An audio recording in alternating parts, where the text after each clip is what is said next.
Hi everyone, and welcome to our Year 3 English Lesson 21. So, in yesterday's lesson we looked at writing our orientation paragraph, which introduced at least one of our main characters, if not all of them, as well as our setting.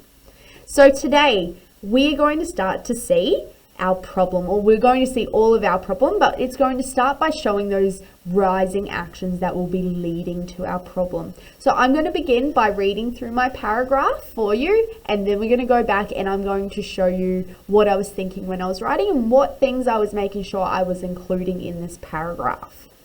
One afternoon, as Benji was lazing in the bright sun, he caught the movement of something in the corner of his eye. He was up in a flash, jumped to the gate, and was chasing what he now realized was a squirrel through the forest. All of a sudden, Benji crashed into something. As he got back up, he looked around and saw a wolf, not much bigger than himself, lying on the ground, laughing. "Why did you get in my way?" demanded Benji. "I was just having fun," laughed the wolf. "My name is Roger, by the way." "Well, now I will never catch the squirrel," said Benji in a grumpy tone. He then stormed back to the farmyard. "What's your name?" asked Roger as he followed Benji. "My name is Benji. Now leave me alone," he yelled. Alright, so I've included when in this. So one afternoon, as Benji was lazing, so not just lying, I've chosen to use a better verb to describe exactly what Benji was doing in that moment, because that's going to help the reader form a better picture in their head when they're reading my story. So Benji was lazing in the bright sun. So not just the sun, but he was lazing in the bright sun. I've used a noun group there to extend. So he caught the movement of something in the corner of his eye. He was up in a flash. Now, because I pause before I go to the next bit, I've added a comma there because that will tell my reader, instead of going straight through the sentence, you pause after flash and then you continue reading. Jumped the gate and was chasing what he now realized was a squirrel through the forest. So I could actually choose to go and add some more adjectives to my noun. So I might have through the luscious forest. All of a sudden, Benji crashed into something. Not just ran in, I've decided to use the word crashed, because when I say the word crashed, I feel like I get a better picture in my head of exactly how Benji runs into that something. As he got back up, he looked around and saw a wolf, not much bigger than himself. Now I've included that bit, the not much bigger than himself, because in my character planner, I actually said that that Roger was around the same age as Benji. I think I said he was 3 years and Benji was 2 years old. So even though wolves are a bit bigger than the normal dog, Roger's still quite a young wolf. So I've made sure that I've included that that Roger is bigger than Benji, but not by all that much.